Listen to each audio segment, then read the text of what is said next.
Summer 2025, Dead by Daylight will receive the most hyped license there ever was, Five Nights at Freddy's. You could in fact say this is Dead by Daylight's biggest chance to grow, and it will never get such a chance again. The Twitter post announcing the collab is by far the most viral Dead by Daylight has ever gotten, with over 300k likes and 40 million views. A lot of players are excited for this, and it's not far-fetched to say that this summer will probably the biggest Dead by Daylight might ever be. You can only get a single first impression, and this one really matters. The biggest peak that the game has ever seen up to this point was the addition of Resident Evil. On Steam alone, the game got over 105,000 players. While the hype was big, the first impression could have hardly been worse. The map Raccoon City Police Department was insanely massive in scale and a true artwork masterpiece, but the gameplay on it was horrendously bad. It was so large that looking for hiding survivors was close to impossible on Killer without the help of aura perks, which is why the map literally got split into two halves later on to help make it a little bit more playable. But the scale of it wasn't even the biggest problem. The map would be the ultimate demise of console players who would have to play on 15 FPS and have an incredibly high chance to crash in the middle of the game. If you were to crash, you would also face a disconnection penalty, preventing you from queuing up again. On top of that, at the time there were horrendous freezes for console players that would freeze the games for 5 seconds. On Survivor, this pretty much meant if you weren't chased, you're definitely gonna die.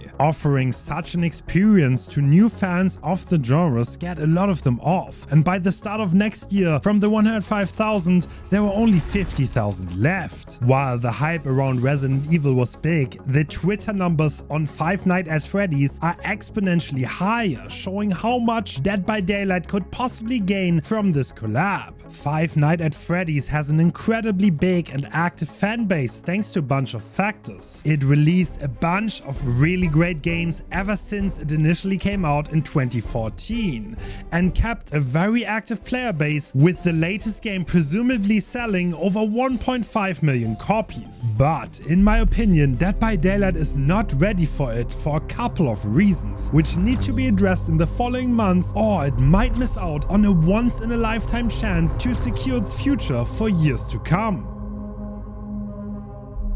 The first and most glaring is the obscene amount of bugs in Dead by Daylight and how long it takes the developers to get them fixed. Since the second quarter of 2024, Dead by Daylight migrated from Unreal Engine 4 to 5. This came with a bunch of benefits for the health of the game, but ever since, the amount of bugs are completely out of hand. Certain killers have a list of 20 bugs that plague them, and some of them are still there 1 year later. Even when the night got a complete gameplay overhaul with a rework, they still had to deal with the good old bugs that plagued them pretty much entirely since their initial release. Also, the newest release killer, the Houndmaster, was almost unplayable on release and is still incredibly frustrating thanks to some bugs on the dog's AI. The audio in the game has been unbearably bad ever since the engine upgrade. Walls can sometimes completely stop audio from playing, and some floor surfaces have no footsteps at all.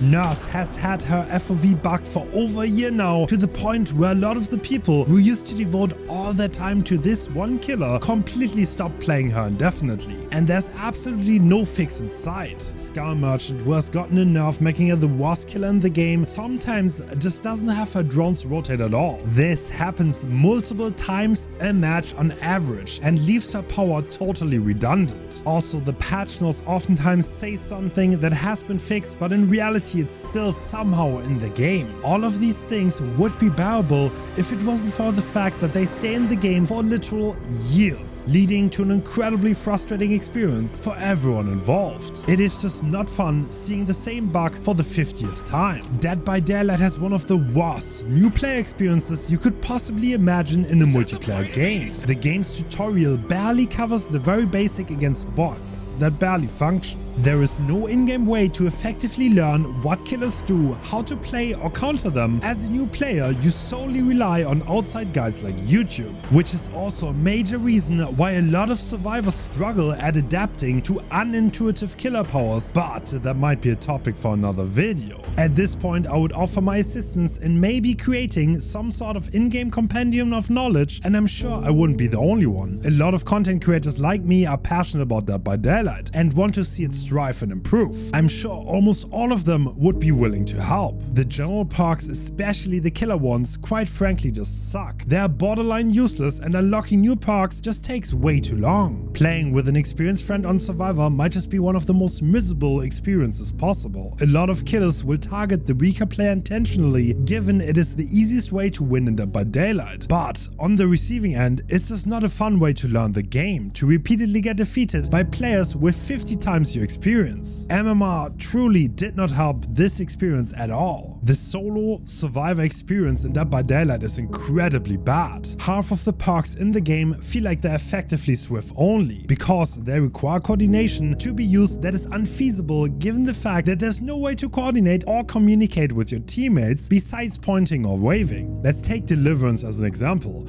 In theory, this might just be one of the strongest perks in the game, if it wasn't for the fact that you will probably have to rush the first unhook before your teammates go for it. And even if you manage to get it with no way of letting your team know that you have the option to unhook yourself, they will probably move in for the rescue, making the potential gain marginal at best. Also, why does Head-On not show the locker to teammates to actually make the perk useful without being in Survival Friends? There are so many of those examples. The game does not allow solo players to coordinate and execute plays together. While I did not play the mobile version that much, the experience was miles better. While loading in, it showed the teammates' perks, reducing the downtime and letting you see what everyone else was bringing. If you didn't know a perk, you could hover over it and read it while waiting. It also had a quick chat that allows survivors to give simple commands and let them tell others that they need help or that they're going for the rescue. These simple things made the solo queue experience on mobile 10 times less frustrating and so much better.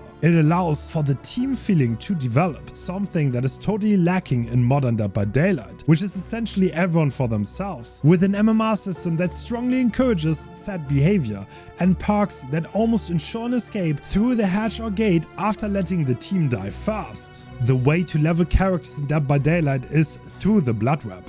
This is a mechanic that for the most part stayed this way all the way from the very beginning of the game. While it has vastly improved over the years, it feels like a chore. And this is also one aspect that the mobile version of Dead by Daylight was straight up ahead on, with a direct way to buy whatever you wanted. Instead of having to buy the 110% blood point increase offering you will never use anyway. Leveling up characters was tied to experience by simply playing them, which makes so much more sense. You could get a P100 on any given killer in Dead by Daylight without ever playing a single round, simply by dumping your blood points into them. Linking experience to the level makes a lot more sense to me, and it truly shows how experienced you are on them. In Dead by Daylight, there are a million ways your opponent can make the game miserable for you, and the game has still not done anything about it. Killers can bleed you out for 4 minutes just out of spite, and the only way out is to give up your rewards and take a DC penalty. Survivors can hide into eternity in situations where they have no way of winning anymore, and the game also encourages that by giving the last survivor the chance to escape via hatch or gate. If there are only 2 survivors left and 5 gens to be completed, you're essentially playing against your other survivor teammate to outlive them, greatly encouraging an utterly miserable gameplay loop for everyone involved. Slugging is also becoming an increasingly easy way to win on killer, especially against solo survivors who lack the coordination necessary to even stand a chance against it, with perks like Knockout greatly encouraging such a playstyle, a perk which is borderline useless against coordinated teams and solely exists to make the already miserable solo experience just a tiny bit more unbearable. It is time to finally bring some quality of life to Dead by Daylight. 2024 was the busiest year Dead by Daylight has ever seen. An engine upgrade, a massive amount of chapters, 2 paragraphs, events, and now limited time game modes that have taken the front seat. With such a tight release schedule, the game health has seen its serious downgrade over the year. While the balancing has improved drastically, there was still a lot of hasty decisions that backfired after not being thoroughly tested. 20 2025 is a huge chance for Dead by Daylight to shine and probably become the biggest it has ever been. And the reason I'm making this video is that I hope that we make the most out of said chance. Fixing these issues that plague Dead by Daylight at its core does not make a lot of money, but it does form a foundation on which you can build on for years to come. Even after 8 years of playing and 12,000 hours in the game, I still have lots of fun with this game, and I want to make it clear that I wish for it to flourish and reach its maximum potential. I hope you enjoyed this video. See you next time.